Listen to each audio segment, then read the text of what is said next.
The laughter started when Lila Reed called the old man, Dad. Before that, everyone at Aurelia Motors thought they knew her. Lila wore quiet designer clothes. She spoke carefully. She knew every engine spec, every trim package, every delivery code.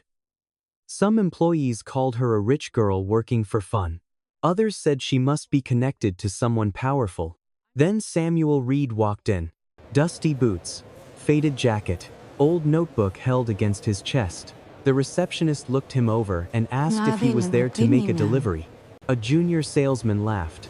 Another pointed toward the glass doors and said, "Used cars are 2 blocks down." Samuel heard it. He did not answer. He only looked at the limited edition Aurelia Sable GT in the center of the showroom. Midnight blue, ivory interior, 1 city allocation. The car Lila had once seen in a magazine and whispered about like it belonged to a life too far away to touch. That morning, Westbridge Institute had accepted her. Samuel had driven from the countryside to buy the car before the 5 o'clock allocation lock. He wanted to surprise his daughter. Instead, he found the world she worked in laughing at him. Lila stepped out from behind the consultation desk and froze. For half a second, she looked like someone watching 2 lives collide. "Dad," she said. The word crossed the showroom. Silence. Then a laugh from reception. A salesman looked at Samuel's boots, then at Lila's blazer. Marcus Vale, the showroom manager, stepped forward with a smooth smile. "Lila," he said, loud enough for customers to hear. "If this is your father, maybe you should have told us your story was a little more creative." More laughter. The junior salesman added, "So that's where the rich girl act came from?" Lila went pale. Samuel did not look at Marcus. He did not look at the employees behind their glass desks. He looked only at his daughter. The insult did not hurt as much as the fear in her eyes. Fear that calling him dad had just cost her everything. Samuel opened his notebook and placed 1 finger on a handwritten number. Ask, 47 The same production code engraved beneath the Sable GT's windshield. No one noticed. Not yet. That morning, Samuel had been in his farmhouse kitchen before sunrise, drinking black coffee while rain tapped against the windows. His phone buzzed at 7:12. A photo appeared. Westbridge Institute of Design and Business. Then Lila's message. "I got in." Samuel sat down. He had watched her chase that letter for years. Late-night applications, rejected interviews, scholarship essays rewritten until dawn, phone calls where she sounded tired but insisted she was fine. He typed, "I'm proud of you." Deleted it. Typed, "Your mother would be proud." Deleted that, too. Finally, he wrote, "I knew they would see you." Then, he pulled open the drawer and took out the old notebook. Lila used to tease him about it. "Dad, you own half the valley, and still write things down like phones don't exist." Samuel always gave the same answer. Paper knows how to wait.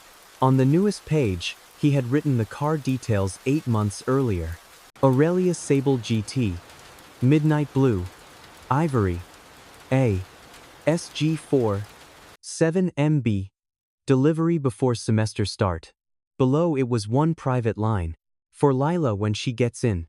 He moved 2 investor calls, left the farm before noon, and drove into the city himself.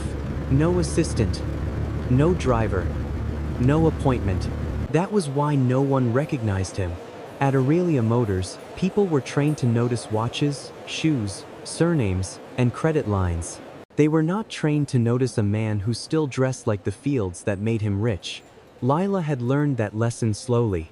At 25, she had become good at looking like she belonged. The blazer helped. The watch helped. Her careful voice helped most of all. Her coworkers saw polish and invented a story. Bored heiress. City money. Family connections. Lila never corrected them. Not because the lie was true, because the truth was harder. Her father owned farms, factories, cold chain warehouses, and energy projects that fed half the region. But he still fixed broken irrigation pumps himself. He still kept receipts in rubber bands. He still ate lunch from a steel container. Lila loved him for it. She also knew what people in rooms like Aurelia did to men like him, so she kept the two worlds apart. Until today. Marcus Vale had already been watching her that afternoon. He disliked employees who were hard to categorize. Lila was useful when she charmed customers, but inconvenient when she asked about rules. And she had asked about one rule that morning. The Sable GT allocation. At 5 o'clock, the system would lock the city's only unit to the first verified buyer. The file showed Preston Cole in the preferred line, a private client Marcus wanted to impress. But Preston's compliance forms were missing. Leela had seen it, so had Evan Brooks, the young salesman at the next terminal. Marcus leaned over Evan's screen and said, "Clean the list." Evan hesitated. "Preston isn't verified." Marcus's smile stayed perfect. "Then stop making the screen so complicated." Lila looked up. Marcus caught her. "Problem?" She should have said yes. She said, "No." That silence stayed with her all afternoon. Now her father stood beside the car Preston was not supposed to have, and Marcus was smiling like the showroom belonged to him. "Lila," Marcus said, "take your father somewhere more comfortable. We have actual clients arriving." Samuel closed the notebook around his finger. Lila heard another employee laugh. Something inside her tightened. She looked at the Sable GT, then at Marcus, then at the man who had driven hours to celebrate her before she had even found the courage to celebrate herself. Her voice came out quiet. "No." Marcus blinked. Lila lifted her chin. "He is an actual client." For the first time, Samuel smiled. Not because the room believed her. Because she had finally said it where they could all hear. Marcus Vale did not lose his smile. "Of course," he said, turning slightly so the customers near the display platform could hear the reasonable version of him. "Every visitor deserves courtesy." He used the word visitor, not client. Lila caught it. Samuel did, too. "Mr.?" Marcus asked. "Reed," Samuel said. There was a small pause. "Not recognition. Calculation." Marcus glanced at Samuel's jacket, then at the notebook in his hand. "Mr. Reed, the Sable GT is a limited allocation vehicle. We do not begin serious purchase discussions without pre-verification." "I understand. For clients at this level," Marcus continued, "the process protects everyone. The buyer, the brand, and the integrity of our allocation list." Lila felt heat rise in her throat. He asked about the car. He should be shown the car. Marcus looked at her as if she had interrupted a speech she was too junior to understand. "Lila, your enthusiasm is appreciated," he said. "But emotional involvement can cloud judgment." Behind the reception desk, one of the sales associates lowered her eyes to her phone. A second later, two other phones lit up. Evan Brooks, standing near the left terminal, looked down before he could stop himself. The internal group chat had already started. "Farm dad still here. Rich girl brought backup. LOL. Someone tell Marcus before this turns into a county fair." Samuel looked past Marcus toward the car. "What time does the allocation lock?" Marcus's eyes narrowed by the smallest degree. "Excuse me?" "The city allocation," Samuel said. "It locks at 5, doesn't it?" The junior salesman near the coffee bar stopped stirring his drink. Marcus gave a brief laugh that sounded prepared. "That information is not public." "It is not secret either," Samuel replied. For the first time, the space around the display car felt less certain. Marcus turned his head toward Evan. "Pull up the public brochure for Mr. Reed." "The general one." Evan hesitated. Marcus saw it. "The general one," he repeated. Evan moved to the terminal. The screen still showed the allocation dashboard from earlier. Preston Cole's name sat in the preferred line, highlighted in pale gold. Beside it, two compliance fields were still marked incomplete. Evan quickly opened another window. Not quickly enough. Lila saw the screen. So did Samuel. Marcus stepped away from them and lowered his voice. "Evan." The single word carried warning. Evan's hand froze on the mouse. "Why is that still visible?" Marcus asked. "I was finishing the morning update." "The morning update ended an hour ago." "Yes, but Preston's file." Marcus smiled again, but now only with his mouth. Preston Cole is a verified private client. Evan swallowed. His forms haven't cleared. They will. That's not what the system says. Marcus's eyes moved once toward Lila, then toward Samuel. He had not expected that sentence to be said within their hearing. Then the system, Marcus said softly, needs to be cleaned. Preston Cole is not first in line, she said. Marcus turned. This time, he did not bother hiding his irritation from her. Lila, you are a junior associate. You do not discuss allocation status on the floor. You asked Evan to change it. A few employees looked up. Marcus's face stayed composed, but the skin near his jaw tightened. I asked Evan to correct a display issue. No, Lila said. You asked him to move an incomplete buyer above verified interest. Marcus took one step closer to Lila. Careful, he said. Marcus looked at Samuel again. Mr. Reed. I apologize for the confusion. My associate is young, and today seems to be emotional for her. We can arrange a more suitable appointment for you another day. The car locks at 5. Samuel said. As I explained, that vehicle is already under consideration by a buyer who has not completed his file. Marcus's smile thinned. Marcus turned back toward his staff, voice rising just enough to reclaim the room. Everyone, back to work. We have a corporate review at 6, and I expect this floor to reflect Aurelia standards. Then he looked at Lila. As for you, we will discuss boundaries after the allocation lock. He walked toward the manager's office, already pulling out his phone. Evan's terminal pinged. A new internal message appeared from Marcus. Move Preston now. No more mistakes. Evan stared at it. Then he looked at Lila. For the first time since Samuel entered the showroom, the young salesman did not look amused. He looked afraid. Marcus did not wait until he reached his office. Halfway across the showroom, he stopped, turned back, and kept his phone in his hand like a prop. He knew how to make a pause feel official. Actually, he said, this should be clarified now. Lila, he said, did you invite your father here today? No. Samuel answered first. I came on my own. Marcus gave him a polite nod. I appreciate that, Mr. Reed. But when a staff member's family appears during a limited allocation process, we have to protect the integrity of the sale. My father didn't ask me to do anything, she said. Of course, Marcus replied. But perception matters. This is a luxury environment. Our clients expect discipline, a junior salesman near the coffee bar whispered. Maybe discipline skipped the farm. No one corrected him. Samuel looked in his direction. The young man became very interested in his cup. Lila stepped closer to her father. Don't talk about him like that. Marcus lifted one hand, as if calming a child. No one is attacking your father. You just let them laugh at him. I cannot control every reaction on the floor. You control everything else. Samuel closed the notebook and held it at his side. Mr. Vale, he said, my daughter is not part of my purchase. Marcus turned to him. With respect, sir, your daughter made herself part of it when she challenged allocation status in front of customers. She told the truth. She expressed an opinion beyond her position. He turned to the room. Everyone, please return to your clients. This is an internal matter.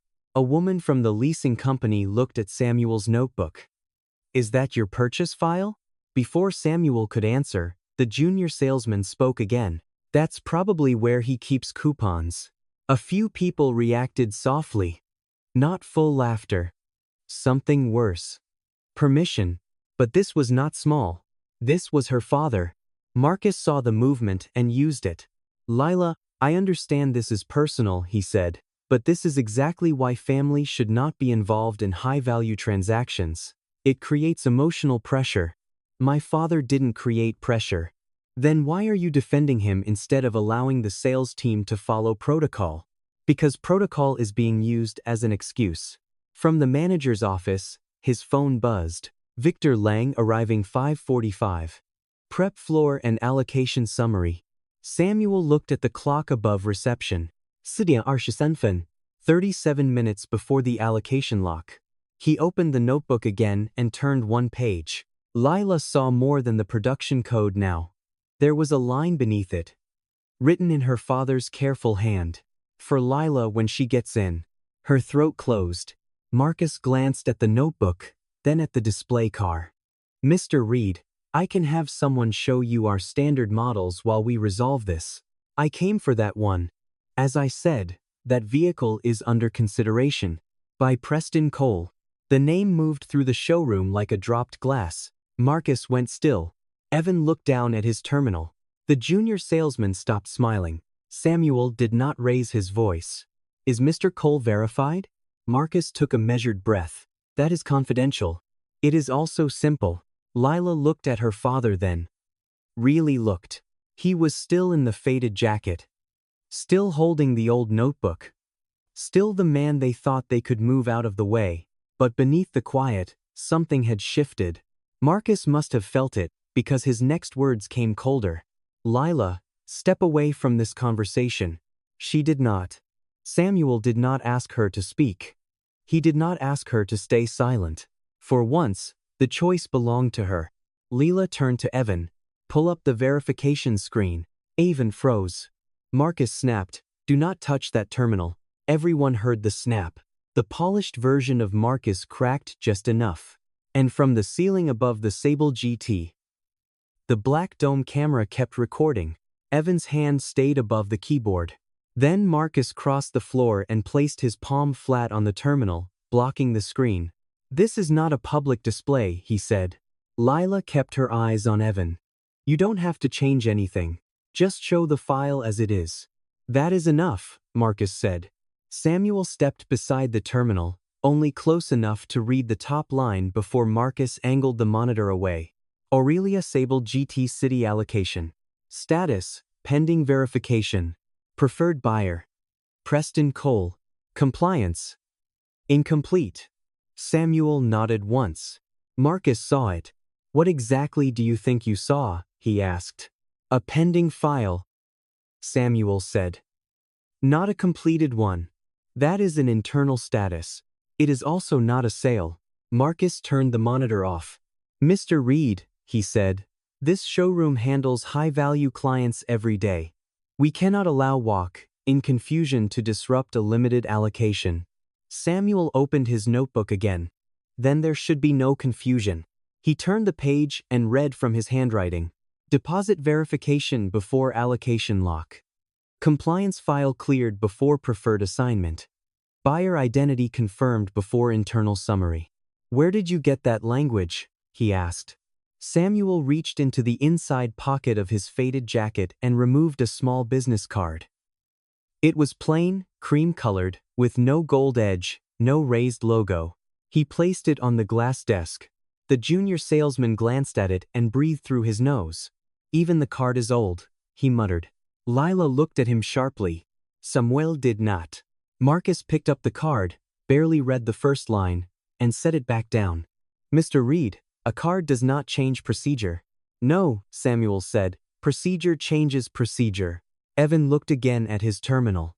The monitor Marcus had turned off was not the only screen connected to the allocation system. His tablet, still open beside the keyboard, showed the audit trail in a narrow side window. Lila saw his eyes flicker. Marcus saw Lila seeing. Evan, Marcus said.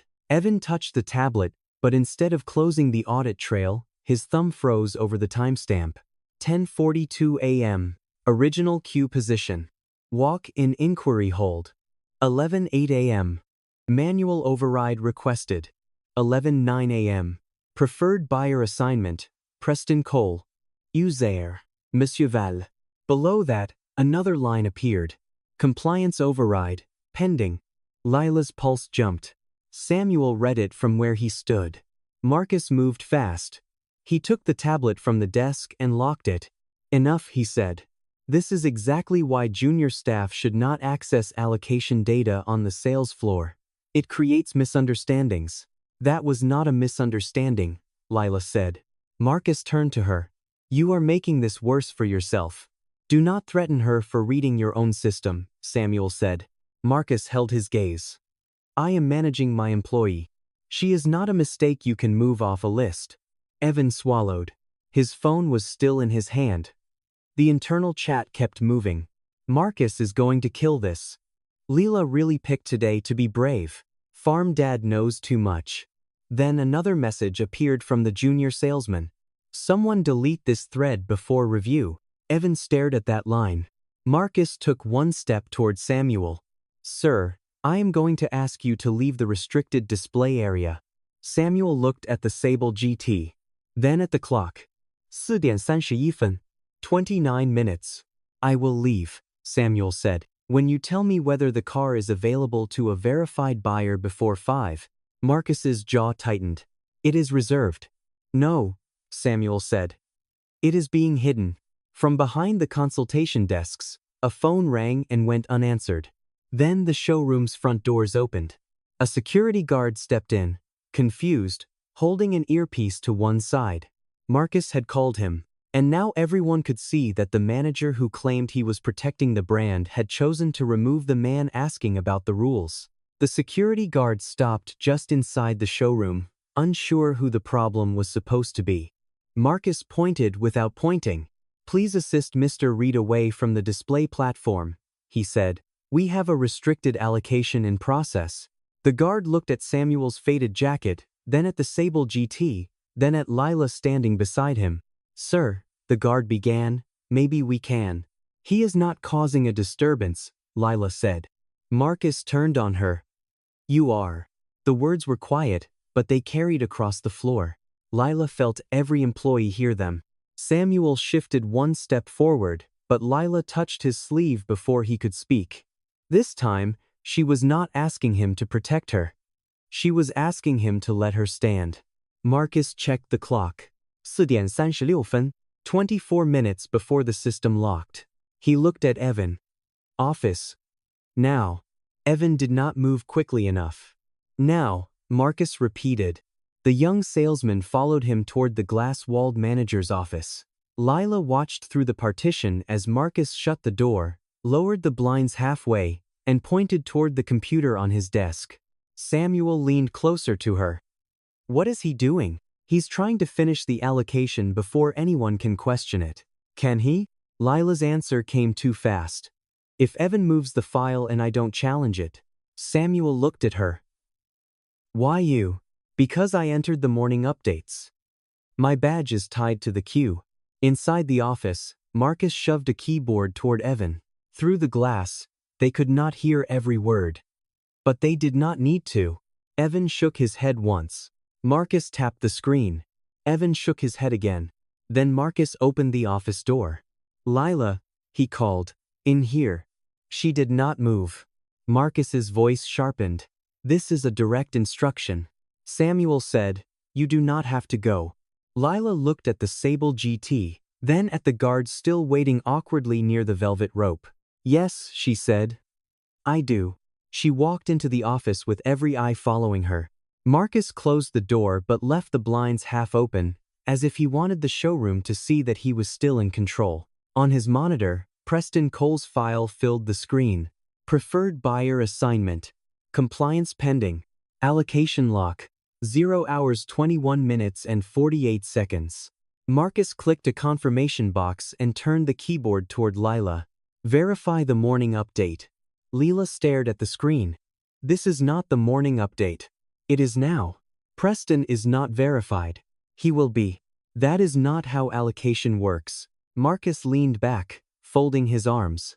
You are a junior associate who has mistaken data entry for authority. Evan stood near the file cabinet, pale and silent.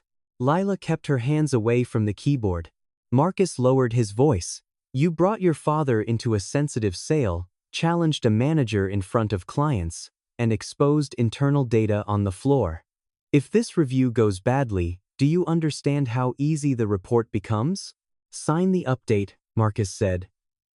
And I can describe today as an emotional misunderstanding. And if I don't? Then I describe it accurately. Lila reached for the keyboard. Samuel saw it from outside the office and took one step toward the glass. But Lila did not type. She pressed the tab key twice, opening the audit side panel instead of the confirmation field. Marcus lunged forward. "What are you doing?" The panel expanded. Manual override requested MVale. Compliance override pending MVale. Queue position modified MVale. Verification confirmation required L. Reed. Leela removed her phone from her blazer pocket. Marcus grabbed for the mouse. She took the photo before he could close the panel. Lila placed the phone back in her pocket and stepped away from the desk. "I won't verify a false file." His voice dropped. "You just made a serious mistake." "No," she said. "I almost made one this morning." Marcus pointed toward the door. "Give me your badge." She unclipped it slowly and placed it on the desk. Marcus snatched it up. Then the computer chimed. Allocation lock. 0 hours 18 minutes and 3 seconds. Marcus turned to Evan. "Move Preston manually." Evan stared at the screen. "Do it," Marcus said. Outside the office, Samuel stood beside the Sable GT, notebook in hand, watching the clock above reception. 4:42 分. 18 minutes. Evan sat down. His fingers touched the keys, then stopped, because on the lower corner of the screen, a new warning had appeared. Manual override requires secondary corporate approval. Marcus grabbed the desk phone and pressed a speed dial. The call connected. "This is Marcus Vale at the city showroom," Marcus said. "I need approval on a manual allocation correction for the Sable GT." He listened. His expression tightened. "Yes, I know the review is today. That is why I'm calling now." Another pause. Then his voice changed. "Mr. Lang is already on the line?" Lila looked at Evan. Evan looked at the floor. Marcus straightened and forced warmth into his face. "Victor, I was just preparing the allocation summary for 6. From outside the office, Samuel's eyes moved to the clock. 4:44分. 16 minutes. Marcus kept nodding even though Victor could not see him. "Yes. The floor is prepared. We had a minor disruption, but it is being handled." He stopped. "No," Marcus said carefully. "I don't believe Mr. Reed has arrived." Lila's breath caught. Samuel heard his name through the glass. Marcus turned slowly and looked at him. Victor's voice was not loud enough for the room, but the words must have landed hard, because Marcus's hand tightened around the receiver. "The investor?" Marcus repeated. The office changed. Evan looked up. Lila looked at Samuel. Samuel did not move.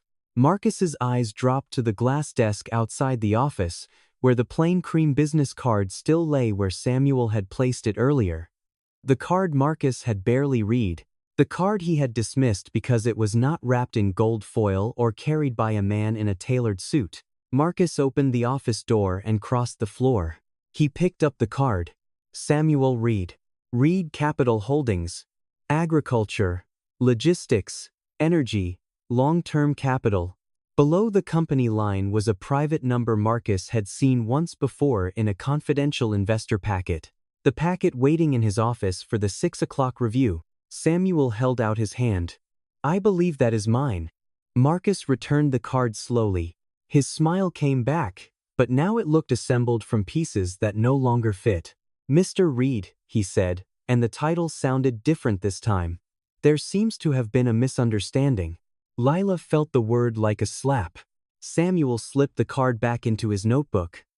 "There have been several." Marcus lowered his voice. "Perhaps we can step into the private lounge." "No." Marcus's eyes flicked toward them. "I only mean that a conversation of this level deserves privacy. A conversation about rules can happen where the rules were broken." Marcus leaned closer. "Sir, with respect, you understand how quickly perception can damage a brand." Samuel looked around the showroom. At the reception desk. At the display platform. At the camera above the car. At Lila standing inside the office with her badge now in Marcus's possession. "I am beginning to understand your brand very clearly," he said. The front doors opened again. This time, it was not security. Victor Lang entered early with a tablet, followed by a woman in a gray corporate blazer. Employees straightened before they understood why. Marcus turned too fast. "Victor," he said. We weren't expecting you until 5:45. Victor did not answer him first. His eyes went past Marcus, past the car, past the employees pretending they had not been watching. They settled on Samuel. Recognition moved across his face. "Mr. Reed," Victor said. Samuel gave him a small nod. "Mr. Lang." Victor extended his hand. "I apologize. We were told you might prefer a quiet arrival." "I did." Victor glanced at the security guard near the velvet rope, then at Lila inside the office. His face cooled. "This does not look quiet." Marcus stepped in quickly. There was an internal issue with a junior associate involving a family member during allocation. Marcus tried to recover. "Yes. Unfortunately, Miss Reed allowed personal emotion to interfere with a sensitive transaction." Samuel opened his notebook. Not to the car code this time. To the page with Lila's name. "For Lila, when she gets in." He let Victor see it. "I came to buy my daughter a car," Samuel said. "Your manager tried to make that sound like misconduct." "Victor, may I explain in private?" "Not yet," Samuel said. Samuel closed the notebook. "First, I would like to know why a car marked pending verification is being treated as reserved, and why the employee who noticed it was asked to surrender her badge." Victor turned to Marcus. "Show me the allocation file." Marcus did not move at first. Victor Lang waited with his tablet held at his side. "Marcus," he said, "the allocation file." That broke the pause. "Yes," Marcus replied. "Of course." He walked back into the glass office with everyone watching through the half-open blinds. The confidence in his stride had changed. It was still there, but now it looked rehearsed instead of natural. Lila stayed near the doorway. Samuel remained beside the sable GT. Victor followed Marcus inside. The woman in the gray corporate blazer stood just outside the office and began taking notes. Marcus opened the file on his screen, but before Victor could read it, he started talking. "What you are seeing," he said, "is an incomplete internal view. Unfortunately, Miss Reed accessed and photographed restricted allocation data without authorization, while her father was attempting to purchase the same vehicle." Victor's eyes moved to her. "You photographed the screen?" "Yes," Lila said. "Because the audit trail showed a manual override." "She photographed it," Marcus cut in, after being instructed not to interfere. Victor looked back at the monitor. "Show me the audit trail." Victor stepped closer to the monitor. "Open the trail." Marcus opened it. The lines appeared again. Manual override requested M-Vale. Q position modified M-Vale. Compliance override pending M-Vale. Verification confirmation required L. Reed. Victor read without speaking. Marcus pointed to the final line. "That is the key issue. The system required Miss Reed's verification because she handled the morning update. When her father arrived, she refused to complete the file properly." "I refuse to verify something false," Lila said. Marcus looked at her with practiced disappointment. "You refused after your father expressed interest. After I saw Preston was incomplete. After you became emotional. I recommend we pause Miss Reed's access immediately, approve the corporate override for Mr. Cole, and review her conduct after the 6 o'clock meeting. The floor needs stability before corporate evaluation." Victor asked, "Has Preston Cole completed verification?" Marcus answered too quickly. "His file is in progress." "That was not my question." Marcus's jaw flexed. "Not fully. Then why is he preferred?" "Relationship value," Marcus said. "He is a returning private client. Policy does not say returning clients can bypass compliance." "No," Marcus said. "But senior managers are trusted to interpret priority in context." Marcus turned suddenly. "Evan," he said. "Evan stiffened. You were present for the morning update. Did I instruct anyone to falsify a file?" Evan's throat moved. "No," he said. Marcus nodded, satisfied. Then, Evan added, "Not in that word." Victor turned to him. "What does that mean?" Marcus answered first. "It means a junior salesman is nervous because this situation has been made unnecessarily dramatic." "No," Lila said quietly. Let him answer. Evan unlocked his phone. Victor said, Mr. Brooks. Do you have something relevant? Evan opened the internal chat but kept the screen angled down. Marcus stepped out of the office. This is inappropriate. We are not conducting a trial on the sales floor. No, Samuel said. You conducted that earlier. Marcus turned on him, and for one moment the polite mask slipped. You may be important to corporate, Mr. Reed, but that does not give your daughter the right to compromise this showroom. No, he said. You did that yourself. The computer chimed again. Allocation lock. 0 hours 7 minutes and 12 seconds. Marcus looked at the clock, then at Victor. If we do not approve the override now, he said, we risk losing the allocation entirely. Victor studied him. Then he said, good. Marcus blinked. Victor's voice stayed calm. If the only way to save this sale is to break the rule, then the sale is not the thing I am worried about. Evan Brooks did not hand over his phone right away. Marcus spoke first. Evan, think carefully. Evan's shoulders tightened. I am. Marcus took one step toward him. Private employee messages are not corporate evidence. Victor turned his head. That depends on what they contain. Marcus's face hardened. This is becoming reckless. No, Samuel said from beside the Sable GT. It became reckless when people started laughing at a customer and writing it down. That had always been Evan's talent at Aurelia Motors. He knew when to laugh half a second late. He knew when to smooth his accent until the countryside disappeared from his vowels. He knew which stories to leave out when coworkers talked about vacations, private schools, and fathers who wore watches worth more than pickup trucks. His father repaired tractors outside a town most people here would call nowhere. Evan looked at her. I'm sorry, he said.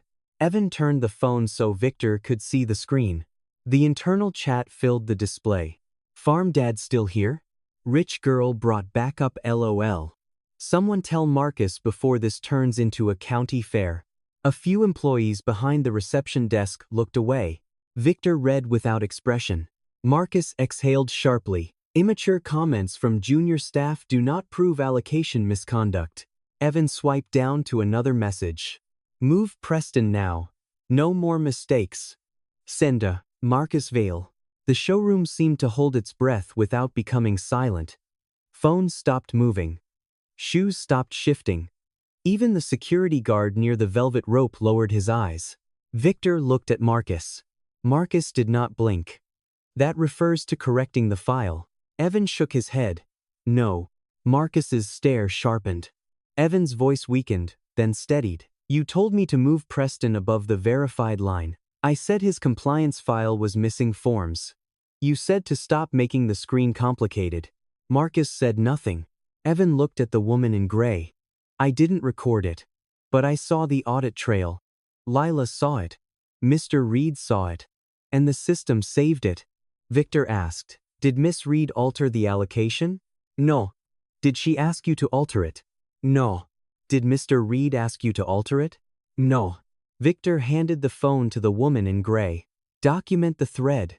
Preserve the screenshots. Do not circulate them beyond review. Marcus moved quickly. Victor, this is excessive. We are minutes from allocation lock. The computer chimed again. Allocation lock. 0 hours 4 minutes and 2 seconds. Marcus pointed toward the screen. If this unit fails to assign, we lose the city slot. Samuel looked at him. You keep speaking as if the car is in danger.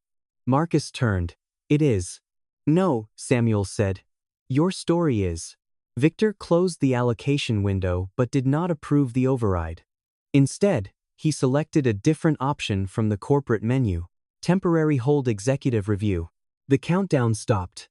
Allocation lock suspended. Marcus stared at the screen as if it had betrayed him. Lila released a breath she had not known she was holding. The car was no longer slipping toward Preston Cole. But nothing was finished. Victor looked at Marcus. The 6 o'clock review will proceed. Marcus tried to speak. Victor raised one hand. This time, with the allocation file, the audit trail, the internal messages, and everyone who witnessed what happened on this floor. The showroom felt smaller after that. Not quieter. Smaller. As if every glass wall had moved inward. Evan took his phone back from the corporate officer. His hand shook. Samuel walked over to him. For a moment, Evan looked terrified. But Samuel only said, "What is your father's name?" Evan swallowed. "Cal Brooks. Does he know you work here?" "Yes." "Has he ever visited?" Evan looked at the floor. "No." Samuel nodded, not cruelly. "Maybe he should." Evan's eyes reddened. Marcus looked away first. And Lila understood then that the worst thing this showroom had done was not laughing at Samuel Reed. It had taught ordinary people to be ashamed of the ones who loved them before the world gave them anything expensive to wear. At 5:58, Aurelia Motors no longer looked like a showroom. Victor Lang moved the 6 o'clock review from the private conference room to the open consultation floor. Marcus objected immediately. "With respect, Victor, this is not the appropriate setting for a corporate evaluation." Victor placed his tablet on the glass table. "This floor is what we are evaluating." Samuel stood beside the Sable GT. His old notebook closed in one hand. When the clock reached 6, Victor looked at him. "Begin." Marcus nodded. "Today's disruption," he said, "began when a junior associate allowed a personal relationship to interfere with a restricted allocation. Miss Reed's father arrived without appointment, showed interest in the Sable GT, and Miss Reed challenged an active preferred client process in front of customers." Marcus did not look at her. "Our team attempted to maintain order. Unfortunately, private internal communications were taken out of context. A routine correction has been mischaracterized as misconduct." He turned slightly toward Samuel. "And while we value every investor relationship, Aurelia cannot allow outside pressure, even from important partners, to compromise brand discipline." Victor waited until Marcus finished.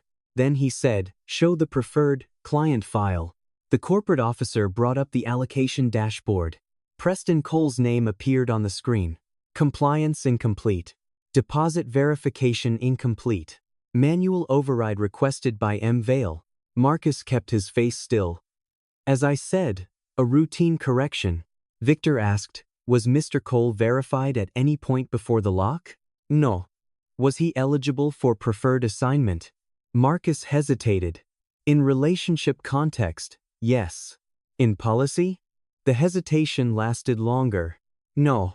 Victor turned to Lila. "Miss Reed, did you alter this file?" "No." "Did you photograph the audit trail?" "Yes." "Why?" "So she said." "Because he asked me to verify something false." Manual override requested M. Vale. Q position modified M. Vale. Compliance override pending M. Vale. Verification confirmation required L. Reed. Marcus looked at Victor.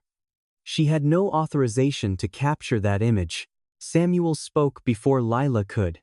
"Did the image change what you did?" Marcus turned toward him. "Mr. Reed, with respect, this is an employee matter." "No," Samuel said. "It became a customer matter when your employee was asked to cover a false file for the car I came to buy." Victor tapped the table once. "Continue." The corporate officer opened the internal chat. "Farm dad still here?" Rich girl brought back up LOL. "Someone tell Marcus before this turns into a county fair." No one laughed now. The junior salesman stared at the floor. Marcus lifted a hand. "Immature comments. Unacceptable, yes, but not relevant to allocation." Victor said, "They are relevant to culture." The officer scrolled. "Move Preston now. No more mistakes. Sender, Marcus Vale." Marcus breathed in. "Again, that refers to correcting a client priority." Evan stepped forward. His voice was small at first. "No, it doesn't." Marcus looked at him as if the look itself could fire him. Evan did not step back. "You told me Preston was the right kind of buyer," he said. "You told me not to make the screen complicated. You told me to move him before review." Marcus snapped, "Because you were mishandling the file." "No," Evan said. "Because Mr. Reed didn't look like someone you thought mattered." That sentence struck harder than the evidence. Marcus's mask cracked. "You are projecting your guilt onto me." Evan's face flushed. "I am guilty. The showroom shifted around him. I laughed, he said. I saw Mr. Reed walk in, and I laughed because everyone else did. Because I was afraid if I didn't, they would remember I come from the same kind of place he does. He looked at Lila. I let them make your father small because I have spent years trying to make mine invisible.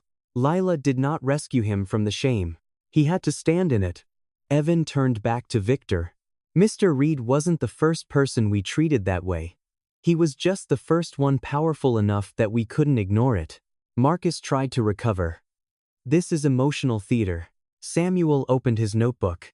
The old paper made a soft sound in the polished room. He turned it so Victor could see the page. Aurelia Sable GT. Midnight Blue. Ivory Interior. ASG 47MB. Delivery before semester start. Below it, for Lila when she gets in. I did not come here to test your staff, Samuel said. I came here because my daughter earned something, and I wanted to honor it. He looked at Marcus. You made her choose between her job and her father. That was not luxury. That was cowardice wearing a suit. Marcus's face hardened. You are threatening the partnership over hurt feelings. No, Samuel said. I am questioning the partnership over evidence. Victor opened the camera feed. The screen showed Samuel entering the showroom, the receptionist's glance, the junior salesman pointing toward the doors. Marcus standing by while Lila was mocked. Marcus calling security after the audit trail appeared. Victor shut the feed off. Marcus Vale, he said, you are relieved of floor authority pending full review. Marcus stared at him. Victor, you cannot make that decision in front of staff. I just did. The regional partnership will not be discussed under your recommendation. Marcus turned to Samuel. Desperation breaking through the polish. Mr. Reed, surely you understand a brand cannot survive without standards. Samuel looked at the Sable GT, then at Lila. I agree, he said. That is why standards should start with how you treat people who cannot do anything for you. Victor turned to Lila. Miss Reed, your access will be restored. Your conduct will be reviewed only in relation to the evidence you preserved. The corporate officer removed her badge from Marcus's desk and handed it back to her. Victor faced Samuel. Mr. Reed, regarding the Sable GT allocation. Samuel raised one hand gently. Hold the paperwork. Everyone looked at him. I came to buy a car for my daughter, he said.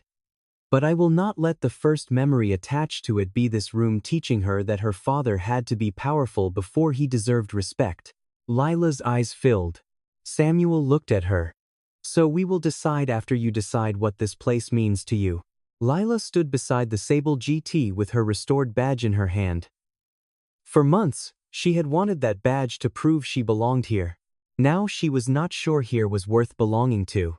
Victor approached her carefully. Miss Reed, you may take the rest of the day. Lila looked at the consultation desk, the velvet rope, the car, then at Evan standing alone by the terminal. No, she said, I want to finish the allocation correctly. Victor studied her. You do not have to. I know. That was why she did. She clipped the badge back onto her blazer, walked to the terminal, and reopened the file. Her hands shook once, then steadied. Preston Cole was removed from preferred position. The executive hold remained. Samuel Reed's buyer profile was created from the beginning, not moved above anyone, not hidden, not forced through a side door. Deposit verified. Identity verified. Vehicle code matched. Ask 47,B. When the system asked for final review, Lila looked at Victor. He nodded. She clicked confirm. The screen changed. Allocation assigned Samuel Reed. Evan came to Lila before she left the terminal. His eyes were red, but he did not ask her to forgive him. I called my dad, he said. Lila looked at him. He asked if the cars were as fancy as I said. Evan gave a small, broken laugh. I told him he should come see them. Lila's expression softened, but only a little. Then don't let anyone make him feel like he needs different shoes. Evan nodded. Across the floor, Victor spoke quietly with Samuel. The partnership would not be signed that night. The showroom would undergo a full culture audit, allocation review, and staff retraining before Reed Capital considered any distribution agreement. He asked for standards that worked when no one important was watching. Later, when the Sable GT was brought into the delivery bay, the city had turned gold outside the glass. Lila stood beside the driver's door, touching the midnight blue paint with 2 fingers. Samuel held out the key. She did not take it right away. "Dad," she said, "I'm sorry." "For what?" "For keeping you separate from this part of my life." Samuel looked down at his boots. Dust still clung to the seams. "I never needed to fit in here," he said. "I only needed you not to be ashamed of where you came from." "I wasn't ashamed of you." "I know." He smiled gently.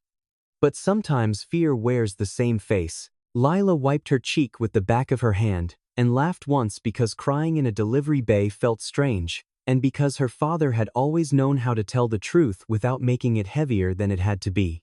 Samuel opened the passenger door. On the ivory seat, he placed the old notebook.